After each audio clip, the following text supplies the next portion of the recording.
तरुणींना प्रेमाच्या जाळ्यात अडकवलं, त्यांच्यासोबत संबंध ठेवतानाचे व्हिडिओ शूट केले आणि नंतर ते शेकडो व्हिडिओ व्हायरल केले।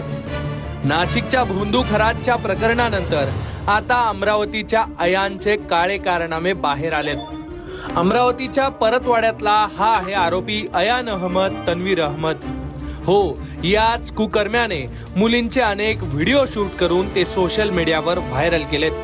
मुलींसोबत संबंध ठेवताना त्यांच्यासोबत खासगी क्षण घालवतानाचे व्हिडिओ शूट करून या आरोपीने आपल्या मोबाईल मध्ये मोठा डेटा गोळा केला होता। नाशिकच्या भोंदू खरात पेक्षाही भयंकर हे प्रकरण कसं घडलं, भाजप नेत्यांनी काय आरोप केलेत, सगळं सविस्तर समजून घेऊ। 11 एप्रिलला अमरावती पोलिसांना एक माहिती मिळाली। काही अल्पवयीन मुलींचे एका तरुणासोबतचे व्हिडिओ व्हायरल होत असल्याची ही लीड होती।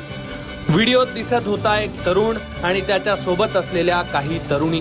वेगवेगळ्या तरुणींना भुलून त्यांचे व्हिडिओ शूट करून घेतल्याचा आरोपी अयान अहमद तन्वीर अहमदवर आहे। याच प्रकरणात भाजप खासदार अनिल बोंडे यांनीही पोलिसात तक्रार केल्याची माहिती आहे। त्यानंतर पोलिसांनी डिजिटल पुराव्यांच्या आधारावर जेव्हा तपास सुरू केला तेव्हा त्यांना अयान अहमद तन्वीर अहमद बद्दल माहिती मिळाली। पोलिसांनी आरोपीला अटक केली आणि हाच तो व्हिडिओतला तरुण असल्याचं आता स्पष्ट झालंय। 13 एप्रिलला आरोपीला अटक केल्यानंतर पोलिसांनी त्याच्यावर BNS कलम 294, पोक्सो कलम 8 आणि 12 तसंच माहिती तंत्रज्ञान अधिनियम 2000 कलम 67 आणि 67A अंतर्गत गुन्हा दाखल केलाय। 14 एप्रिलला या आरोपीला पोलिसांनी न्यायालयासमोर हजर केलं।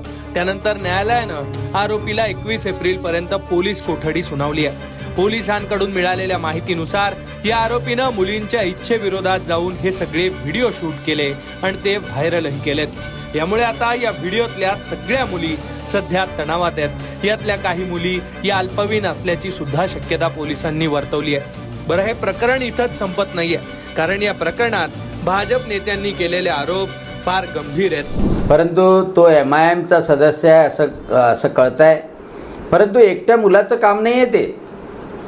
मीच 2 नावं दिलेली आहे, परंतु ती मोठी गँग आहे ज्यांनी पूर्ण स्नॅपचॅट केलेला आहे, व्हॉट्सॲपचे ग्रुप बनवलेले आहे।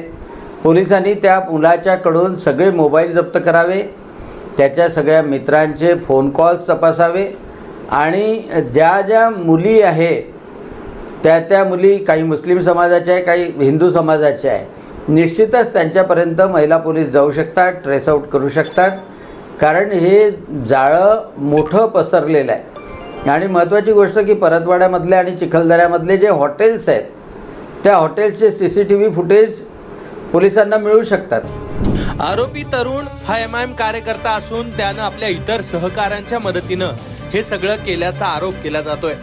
याच्याही पुढे जाऊन भाजप नेते शिवराय कुलकर्णी यांनी हे तरुणींना फसवण्याचं मोठं रॅकेट असल्याचा आरोप केलाय।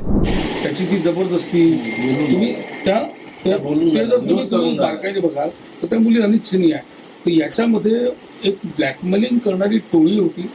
दुसरा भाग असा आहे, याच्यातला अत्यंत गंभीर भाग आहे की हा नालायक इसम, हा नराधम, हा मुलींना आणायचा, आणल्यानंतर तिचा व्हिडिओ काढायचा आणि व्हिडिओ काढल्यानंतर तिला सांगायचं की हा व्हिडिओ मी आता सोशल मीडियावर टाकेल किंवा तुझ्या घरच्यांना पाठवेल, तू 2 मुली अजून आण, आणि असं कर त्यांनी जाळं विणलं। आणि त्यानंतर त्या मुलीने 2 मुली आणून दिल्यानंतर हा या मुलीला म्हणाला की तू माझ्यासोबत जे केलं ते याच्यासोबत कर, याच्यासोबत कर, याच्यासोबत कर, अशी 10 ते 12 जणांची टोळी आहे। ही वदंता नाही आहे, ही काही गावातली चर्चा नाही आहे। हे ज्या मुली याच्यातल्या व्यक्ती ह्या दोषी आहेत किंवा दोषी म्हणण्यापेक्षा पीडित आहेत, त्या पीडित मुलींनी आपल्या घरांमध्ये सांगितलेल्या या गोष्टी आहेत। जेव्हा त्यांच्या घरामध्ये स्फोट झाला ना, पण त्या बिचाऱ्या विवश होत्या। भाजप नेत्यांनी केलेल्या आरोपानुसार जर एका तरुणीला ब्लॅकमेल करून आरोपींनी इतर तरुणींना अडकवलं असेल तर या प्रकरणात मोठं जाळं समोर येण्याची भीती व्यक्त केली जाते। आरोपीची ही मोडस ऑपरेंडी नेमकी काय होती हे आता पोलीस तपासातूनच समोर येणार आहे। पण अमरावतीत घडलेल्या या घटनेमुळे सध्या राज्यात पुन्हा एकदा चिंतेचं वातावरण निर्माण झालंय। त्यामुळे पोलीस या प्रकरणाच्या तपासातून काय समोर आणतात आणि आरोपीला काय शिक्षा होते याकडे आता सर्वांचं लक्ष लागून आहे। अमरावतीहून अवकाश बोरसेसह ब्युरो रिपोर्ट, लोकमत।